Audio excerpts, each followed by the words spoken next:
If our churches put too much emphasis on great production and lighting cues and even a full worship sound, we run the risk of poisoning our culture.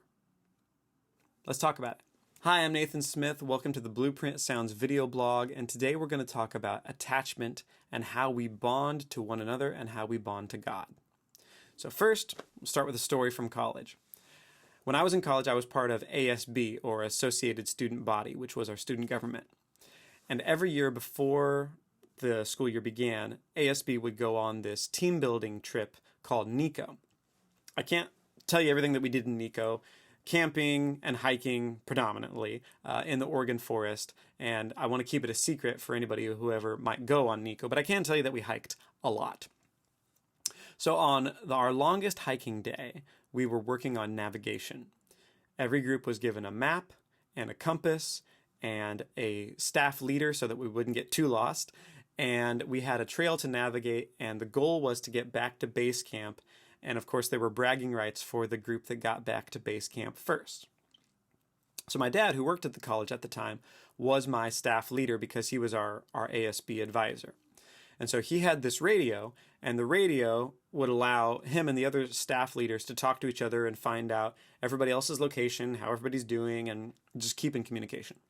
So it's late afternoon by this point. We've been hiking all day, and all of the good vibes are gone. In my impatience, I have made myself the de facto scout, and I'm running ahead up the trail to see what's next and like which turn we're supposed to take. But really, I just want to be done. And we all want to be done. And over the radio, we hear, hey, the first group has made it into base camp. And then the next group has made it into base camp. Okay, so winning is not going to happen. It's getting later and later, the sun is starting to set, and everybody is tired and cranky and dejected, and we're all strewn out across the trail. You know, I'm up here not wanting to talk to anybody, and then there's a group and there's some stragglers. It's not good. My dad sees what's happening, and he's been on NICOs before. And so he calls me back, and he gets the whole group together, and he says, hey, we should sing as we go into camp. I'm like, what college-age guy who is tired and cranky thinks his dad has any good ideas? But I think I held my tongue. I hope I did. And we all started to sing while I'm fuming inwardly. And we're walking down the trail, and by now the sun has set, and it's going dark. But the mood starts to thaw a little bit. Okay, yeah, teamwork's nice. Yeah, my dad's right. And as we get closer to base camp, we start to see the fire and we hear voices. We get louder and we roll in, not quite last, nearly last, but we roll in as a team. So that's what NICO was about. I was focused on outcome. And I've heard it said that leaders who only focus on outcome poison their cultures. But leaders who focus on process build lasting cultures and healthy, safe cultures. And here's the difference. The outcome was getting to base camp and hopefully getting to base camp first.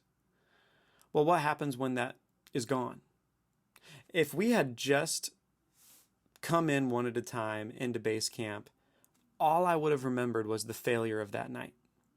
But my dad, wise man that he is, focused on the process. And the process was the team. The team was the more important thing in that moment. And really, it always is. He said, hey, we need to do this together. It doesn't matter if we're first or last, but we do need to do this together. And so we focused on team. We focused on that process of being a team. And what was a failure turned into a success. Because I remembered that. And the whole rest of the year was about the team. NICO came and went, but the whole rest of the year we planned events, and some of them went great and some of them didn't. And we had to learn how to attach to one another, to love one another, to treat each other with respect and kindness throughout the year, because that's what we had. We had the team. We didn't just have one outcome. Processes matter much more than just outcomes. That's what God was focusing on when he brought Israel out of Egypt. Israel was really attached to Egypt, even though they were in slavery, and they'd been that way for 400 years.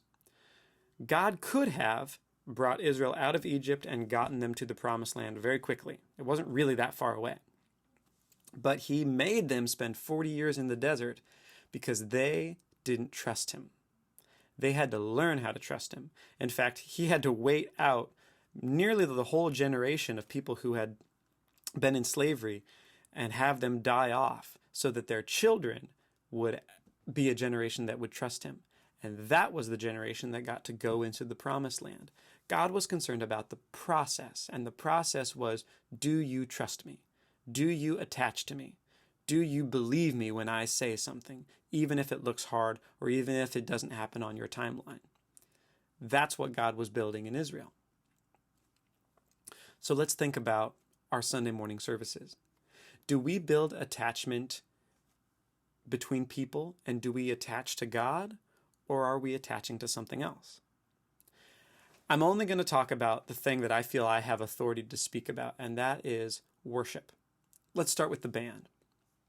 I can tell you from experience that playing in a band is one of the best and most fulfilling things you can do as a musician, because everybody is doing their job, there's eye contact, there's attachment, we're in it together. It's so much fun, and it's so fulfilling. It's a process that you never get tired of being in a band. But if we only focus on outcomes, we need a fuller sound. Okay, so what do? We need to be tighter. What do? We put in-ear monitors, and we all have a click track going. So now what we're attaching to is the click. And the click is never wrong. So either you got it right or you got it wrong, depending upon how well each individual attached to that click. It's not meant to make us attached to the machine, but that's what ends up happening. We end up attaching to the machine, and we base whether or not we were a failure or a success by whether or not we attached to it. And that takes away the attachment that we have to our other musicians, because that deprives young musicians especially of a really, really important process. And the process is learning how to listen. There is an art to locking in with the bass player and the drummer and leaving space and looking at each other and keeping eye contact and staying together and playing as a band. It also requires that you make up for the failures of others, that you be flexible. All of those things are learned, and young musicians really need to learn that. But if all you've got is a click, well, this is right or this is wrong. And because that's what you're attaching to, you're not given the incentive to attach to everyone else. Older musicians who have grown up learning how to play in bands, the click can be helpful because, oh, well, that's how we know that we're on. Younger musicians, and I've seen this firsthand, only know to attach to this machine. They don't attach, they don't look at the other musicians around them. They just want to get through the song and get it done. That's an outcome. That's not a process. And that's a problem when it comes to worship, because the band should be together. Now, I know what you might be thinking. Well, it's not about the band. It's about the congregation. It's about their worship. So why should we care about the band? We should do everything that we can to make the atmosphere a place where the congregation can enter in. Right? Well, let's talk about that. Ideally, a worship leader, when he or she is leading the congregation, should be able to hear and feel the room and know when it's time to change songs, when it's time to vamp, when it's time to shift gears, when it's time to let the congregation worship in their own way. And that is a fantastic experience, because not only is the worship leader listening to the congregation, they're also listening to God and knowing what's right in the moment. It's really, really fun when that happens, because there's all this attachment. You're attaching to God, you're also attaching to the congregation, and you're also attaching to your bandmates. There's all sorts of attachment happening. But in the name of an outcome, and that outcome being we need fuller, bigger worship, we bring in multi-tracks.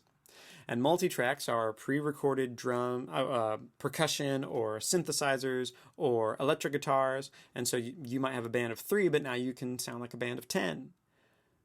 The problem with that technology is it is very regimented in you're going to play at this tempo, you're going to play this, then this, and it gives you every incentive to attach to the track and not to the people. Now, I realize that this technology is getting way better, and there is a lot of flexibility that there didn't used to be, and I've seen people use this to great effect. But my argument is, even the use of the technology gives you rewards for attaching to the wrong things. It gives you a reward for attaching to a machine and an outcome rather than the leader attaching to the people and to his or her bandmates. And that's a distinct difference. Because let's say that you did want to make a change. Could you make a change? Now, a lot of worship leaders make the flow of service ahead of time. They plan the songs, they plan the transitions, they get them very tight. Okay, first song, second song, third song, like 2 big ones and 1 little one, whatever it is. And they have this thing all planned out, kind of like dialing in the waves in a water park. But what if God wanted to make a wave? What if he actually wanted to go somewhere different? Would we reward that? Would we say, oh, that went well? Or do we stay with our own agenda? Because I can tell you, when you're playing with the track, you hear in your head, verse 2, 3, 4, next thing.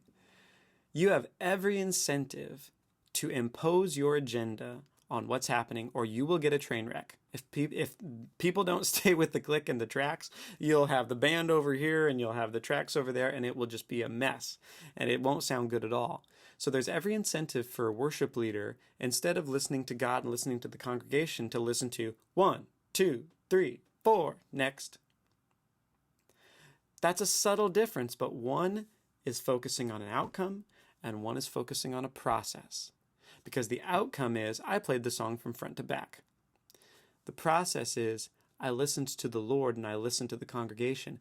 And you never perfect that, because that's not the point. The point is building attachment. It doesn't matter if in your mission statement for your worship team you talk about yielded worship.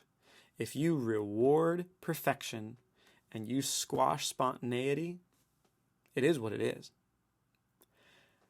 Churches and worship teams especially derive a lot of legitimacy out of how well they do production.